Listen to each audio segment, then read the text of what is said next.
Hello and welcome to Pushing Back, Ukraine Daily Brief. As the war enters its 1131st day, these are the main developments from the past 24 hours. The update from the General Staff of the Armed Forces of Ukraine.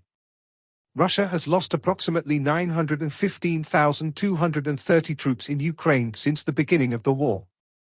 The number includes 1,230 casualties over the past day. According to the released Ukrainian figures, Russia lost 4 tanks, 3 armored combat vehicles, 30 artillery systems, 1 air defense system, 71 drones and 65 vehicles.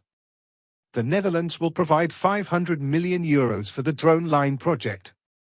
Sweden announced its largest ever military support package to Ukraine, valued at $1.6 billion. The package includes support for air defense, artillery, satellite communications, and maritime capacity. In the last 24 hours, the Russians launched 175 combat clashes and carried out 73 airstrikes, including 118 guided bombs on the territory of Ukraine. They also used 650 kamikaze drones and carried out around 4,000 attacks on the positions of Ukrainian troops and settlements using various types of weapons. In its latest intelligence update, the Institute for the Study of War, U.S. President Donald Trump expressed willingness to introduce additional sanctions targeting Russian oil and secondary sanctions against buyers of Russian oil if Russian President Vladimir Putin does not make progress towards a general ceasefire, including a ceasefire for land warfare in the near future. A Russian diplomat provided additional details following Russian President Vladimir Putin's recent thinly veiled demand for regime change in Ukraine by having external parties establish a temporary international administration in Ukraine under the auspices of the United Nations.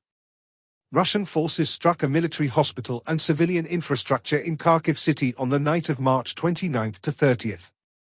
The Ukrainian Ministry of Defense announced on March 30th that it will establish a space policy department. Russian forces recently advanced near Toretsk and Pokrovsk. In President Zelensky's nightly address, he spoke about 3 key areas. Firstly, Zelensky spoke with British Prime Minister Keir Starmer, discussing joint diplomatic efforts and military coordination. The UK reaffirmed its commitment to pressuring Russia, with both leaders agreeing that strong measures are needed to prevent further escalation. Secondly, on the anniversary of Bucha's liberation, European parliamentary leaders, including UK House of Commons Speaker Lindsay Hall, gathered to honour victims of Russian atrocities. Zelensky stressed that Russia must face justice for war crimes and that Europe must not allow these events to be forgotten.